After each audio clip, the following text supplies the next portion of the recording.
Hi there. Welcome to this information briefing related to our current research call, OSH as a fundamental principle and right at work.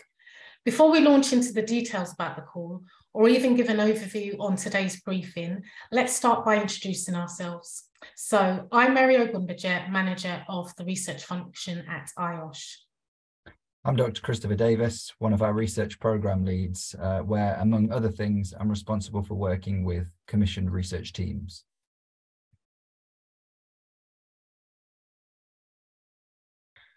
This briefing is designed to give potential applicants a better understanding of who we are and what we do at IOSH, as well as some background to the research programme and the sorts of research activities that we undertake.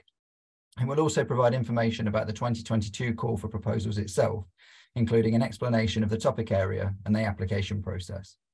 We'll highlight all the practical guidance required to apply, including the ways to access the necessary documentation, the key dates to remember, and so on. And finally, we'll share details about several upcoming drop-in sessions, which will give applicants the opportunity or the opportunities to ask any questions that they may have. So let's start with a bit of useful background information about IOSH generally and about IOSH research programme specifically. We are the Institution of Occupational Safety and Health, or IOSH, and we're the largest membership body for health and safety professionals, with around 49,000 members at present across 130 countries. Our mission is to be a professional body leading the way in global occupational safety and health, a mission that is, of course, helped by the research that we produce. It mentions here that we act as an advisor, as an advocate, and as a trainer, which is a reflection of the diverse ways we are involved in the field of occupational safety and health. And just to elaborate on this, we host a number of networks for professionals to connect with each other and to share information, such as sector-specific groups and local, more regional branches around the world. In terms of advocacy work, we develop and promote policy positions, and we take part in government and other bodies' consultation processes on OSH policy issues. And we have a training network that currently includes over 1,300 providers and extends across 53 countries. Moving on to the fourth point on the slide, our aim as an organisation is to create workplaces that are safer, healthier, and more sustainable. And finally, one of our charitable objectives is to promote methods of improving OSH and to advance the principles, the methods, and systems of their application at work. In other words, we're interested in developing credible, evidence-based means to improve working conditions for all workers everywhere.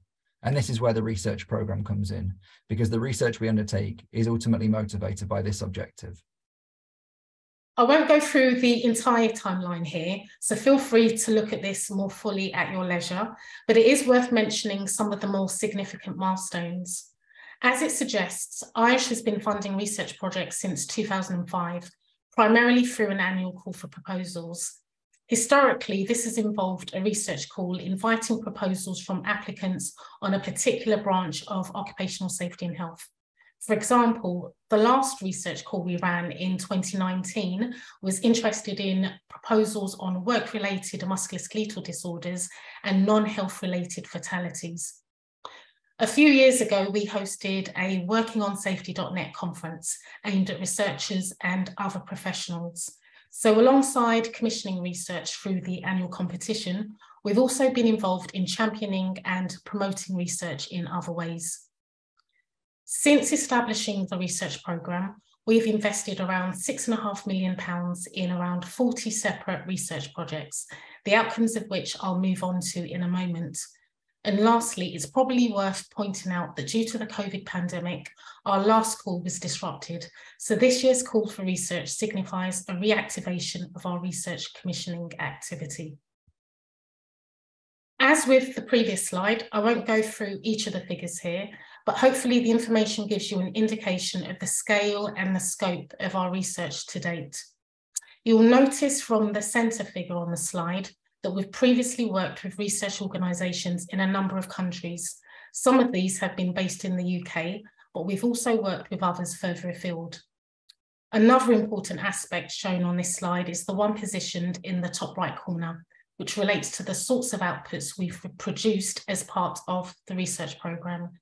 The figures here reflect the number of full academic reports and the number of practitioner-focused summary reports and the number of tools and resources that we've also published.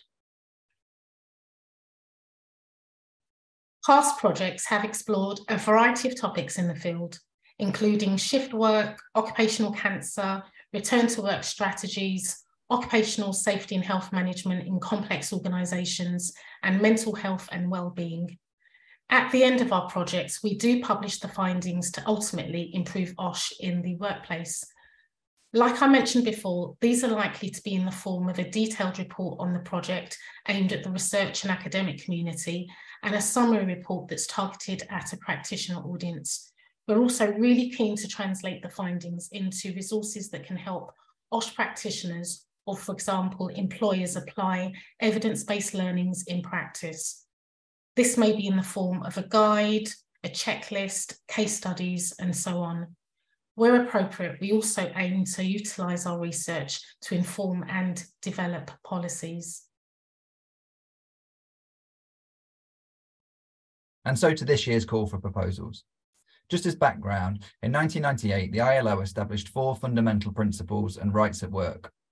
In simple terms, they were the freedom of association and the right to collective bargaining, the elimination of forced or compulsory labour, the abolition of child labour, and the elimination of discrimination related to employment and occupation. In June 2022, a safe and healthy working environment was also added to that quartet. This is obviously a landmark decision for OSH, and it paves the way for greater global prominence. However, currently, it's reported that 80% of the global working population still do not have access to formal OSH services, which raises questions about how safety and health is considered, mitigated for, and managed globally. In practice, we know that the prevention of occupational disease and injury is achieved through the implementation of preventative services. And we know also that these are delivered in a multitude of ways and by many different stakeholders. And thus the scope, the accessibility, and the effectiveness of OSH services are often influenced by various contextual factors, including things such as legislation and regulation, as well as a company's maturity, its size, and its location. With all this in mind, we want, as part of this research call, to better understand how OSH services are delivered and influenced by the following factors. So the scope of OSH programmes, for example, what and who are included in them or excluded from them. The facilitators and the barriers to service delivery, i.e. any internal or external micro or macro level factors that influence the way that OSH services are delivered, and the competence of those delivering the programmes. So who are the professionals responsible for the safety and health of workers? We're looking for research proposals that seek to explore this in a global sense. In order to gain a better understanding of this, a crucial element of the research will be that it focuses on different sectors and employment models, and on both high and low to middle income countries. Ultimately, we're hoping for learnings from the research that could be used to improve and promote access to OSH services. That may come from clearly articulating context-specific challenges relating to OSH delivery, or by identifying examples of good practice.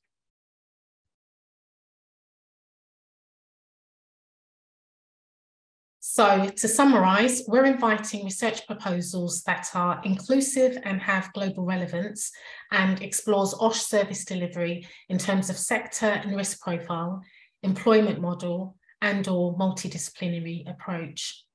Proposed projects must be within the budget, which is 150,000, and submitted by the deadline, which, to be precise, is 23:59 GMT time, on Monday, the 28th of November.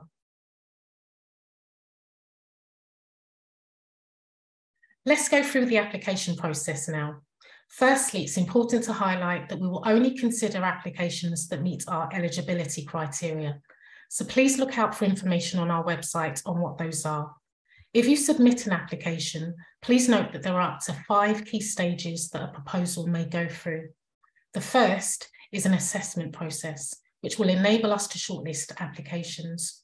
We'll keep you updated at the end of this step, so you'll know whether your proposal has been declined or shortlisted. All shortlisted applications will then go for peer review. These reviewers will be independent and would normally comprise of practitioners and experts in the subject area.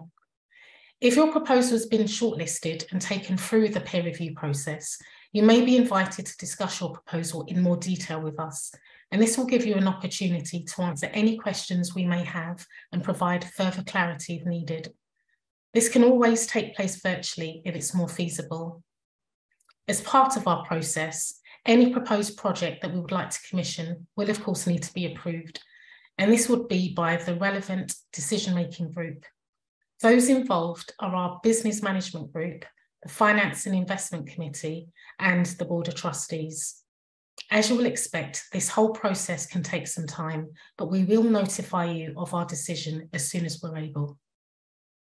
In addition to this information briefing, you'll find all the information you need on our website. If you're interested in submitting an application, please particularly look out for the full research call statement, the application form you'll need to present your proposal, a guide you'll need to assist you when completing your application, and the full process for your reference. We'd also encourage you to look at our frequently asked questions on our website. But if you do have a general inquiry that's not covered, then please direct them to the email address ourfunding@iosh.com.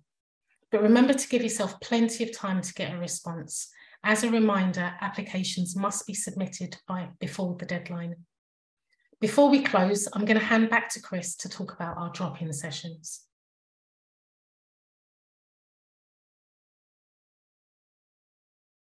While the call is live and the window for proposals is open, you may have questions that you'd like to ask us about the application process. With that in mind, we're hosting a number of drop-in sessions over the next couple of weeks. These will be 90-minute sessions and we'll have an open door policy, meaning that you're able to log in at any point and they will be attended by members of the IOSH research team who will be on hand to respond. The sessions will take place on the following dates: Friday the 21st of October, Monday the 24th of October, and Friday the 28th of October. The links to join these drop-ins are now included on the research programme pages of the IOSH website, and these should take you straight to the sessions at the times and dates listed on the slide here. In the meantime, any other questions that you have can be directed to the email address provided earlier. Equally, if you do have any questions and are unable to join any of the drop-in sessions, please also feel free to contact us by email. And that brings this briefing to a close. Thank you for watching, and we look forward to receiving your proposals or your questions over the coming weeks.